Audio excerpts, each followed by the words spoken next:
Let's go, let's go, let's go. Happy Halloween. Week 9 waiver wire is here. Don't mind the mustache. It is for the Ted Lasso outfit tonight. It will be gone tomorrow. And here we go. Let's dive into it. This is based on 12-man plus competitive leagues. So let me turn off my phone real quick. As you see over here in the box to the left, like you're not going to see a Kareem Hunt, a Darrell Henderson, a Dalton Kincaid, a Kyler Murray, Josh Downs, Roshan Johnson, nothing like that. So these are players off pretty much my competitive leagues. I play in 5 leagues that I'm going to show you that are available, and you should grab this week. Starting by tiers with ballers at the top to tier 1, tier 2, tier 3, and then sleepers. I will give you 12 of them, and I'll leave a couple names on the board so you can see the rest. First off, baller number 1, Trey McBride. Oh my goodness. So here we go. 14 targets last week. Insane. Tight end 1 on the week.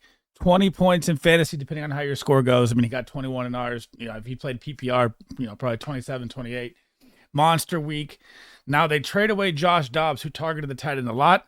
Now they get Kyler Murray, who last year when Zach Ertz and Kyler Murray were on the field together, he had the 4th most targets at tight end behind, Travis Kelce, Mark Andrews, and TJ Hawkins at the time. And Trey McBride is better than Zach Ertz. We've known this for a while now. This should be your number 1 spend, your fab target. I've seen some experts on Twitter say 30% fab for Trey McBride this week. That's how valuable he's going to be down the stretch. Number 2 is going to be Big Lenny Fournette. Now, I'm not as high as others on this. I have had him on my waiver wire for like the past 3 weeks to be paying attention to pick him up. I don't know how the Bills are really going to use him. I mean, I know they... you got Damian Harris out. They have Latavius Murray, and they have Cook. Cook is a great receiving back still. So I don't know how much. I'd say like 5% fab, if anything. I mean, if you have a high waiver 1, I don't know if I'd use it on him. But he can become that in say week 13, 14. But he's 28 years old. He hasn't been playing. I mean, he's kind of tough for me still. Number 3 at the baller tier, who had a monster week, who is literally on a couple of my 12-man waiver wires, is Jahan Dotson. Now, there's also a couple sides to look at this too. So he had a 22-point game last week, monster game against Philly. But you got to realize that the Commanders just fire-sold Montez Sweat and Chase Young. Their defense isn't going to stop anybody. So their offense is going to be on the field a ton. This is why I'm going to put Sam Howell up here also. I mean, their defense can't stop anybody.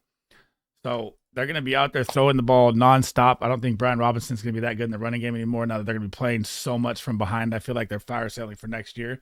So these two are great volume adds 100%. Number 5, heading to the last of the baller tier here, is going to be Emari Demercado. So there's been reports that James Conner is going to be out 2+ more weeks after his IR stint. So you might have this guy for the next 3 to 4 weeks. He just got 20 carries. If you don't like 20 carries, you're out of your mind. I know he's going to be playing with the Cardinals. They will get Kyler Murray back either this week or next week. It looks like this week with the trade of Dobbs. I love this pickup of Emari Demercado. Number 6, down to the wire over here, had a monster rookie performance. Will Levis of the Tennessee Titans. I didn't think I'd see a Tennessee Titan quarterback throw for 4 touchdowns in the next 10 years.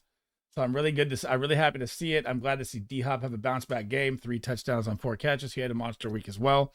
They get a short week at Pitt. Pitt's secondary isn't that great, but their D-line is ferocious. It will be a tough sledding for Derrick Henry game, and it will be, I think, a tough game for Will Levis too in the atmosphere, but we will see. But I do like him long-term heading into this season.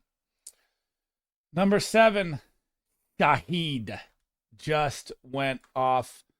But the problem I have with him is he's a nice throw-in ad if you have a bye week kind of guy, but he's not a guy I'd spend a lot of fab on or spend a high waiver on because you're literally shooting him out there, for a boom or bust week, right? He's either going for 20 or he's going for 3 or he's going for 30 or he's going for 5. Not a real type player that I would like in my starting lineup all the time, but if you need a stash play, not a stash play, a spot start this week, you can throw Rashid Shaheed out there. Same with Taysom Hill here. So same team here. He coming off a monster week also. But they're getting Jawan Johnson back, and I just don't know how it's going to play out. And I don't really think Carr has, I've always watched Carr. I don't think he targets tight ends like people think. It's still kind of iffy for me, like in so many ways with Taysom Hill, but he's just like Rashid Shaheed. You're either going to get a boom game or a bust game. And if you have like Darren Waller or something like that, who got a hamstring who might be out, or you have some of the buys that are, oh yeah, I forgot Detroit, San Francisco, Denver, and who's the other one on the buy? Detroit, San Francisco, Denver, and I believe, I don't want to get it wrong. It is, no, I said Lions. Jacksonville. Those are the teams that are out. So if you're missing Evan Ingram, if you're missing Laporta, if you're missing, Denver doesn't have a tight end. If you're missing Kittle, Taysom Hill is a nice spot start there as well. Tier 1, number 9, Gardner Minshew Mania, the gunslinger. He finally, he's had such a tough matchup road. He finally gets a good matchup here at Carolina. Should be a great spot start for him. I love Josh Downs. I love Michael Pittman. I mean, Alex Pierce has been a shell of himself. They should get Jelani Woods back. Should be a smash Jonathan Taylor week. But if you need a QB fill, I might even I could see him, even outperforming over Levis, but I'll say Levis has a better week, but I like Gardner Minshew a lot this week as well. Number 10, it's time to start paying attention here, folks. If Khalil Herbert, have you seen the Bears running back Deontay Foreman and Roschon Johnson last week? Not good. They will get Justin Fields back here hopefully this week. Khalil Herbert will be able to be eligible next week. If he is on your wire, it is time to go get him right now. Heading down to tier 2, number 1, Quentin Johnston finally had a good game. We don't know the Joshua Palmer severity of the injury yet. When I know that, I may move him up or down. He's still, I feel like he's not like running. I know he's gotten a couple trouble with the coach of not running the right route, and he looks like he's learning the playbook, still kind of lost, but his athletic ability and talent puts him at number 11 for me. I wouldn't go too high on Fab or nothing like that crazy for him, though. Number 12, Michael Wilson. The rookie is getting so much volume from playing from behind with Marquise Brown. It is insane. Now you give him Kyler Murray. He might even be like a flexible start weekly for me, especially in like deep leagues, if you're in like 2-3 flex, a big dynasty, whatever it is. Michael Wilson is seeing insane snap percentage, everything, volume. He's out there all the time, and that is what you want in fantasy. Volume is king. I like Michael Wilson at 12. So those are my top 12 guys. These are some sleeper thoughts here of Jeff Wilson. Zay Jones, he's been out for so long. He might come back at some point. Michael Mayer, his snaps have been going up, but Jimmy G looks so bad. I started Michael Mayer, and it cost me a loss this week. I'm not going to lie. But, I can still see him gaining value over time.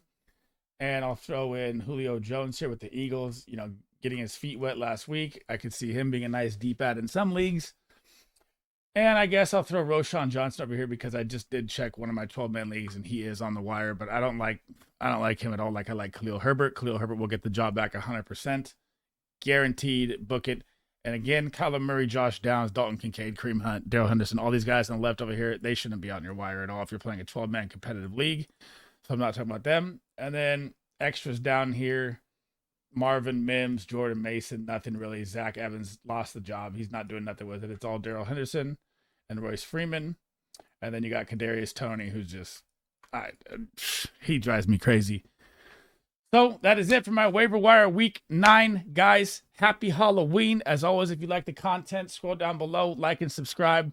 This is a one-time video with the mustache. It makes me laugh every time. I will catch you guys in the next video, man. Have a good one. Peace.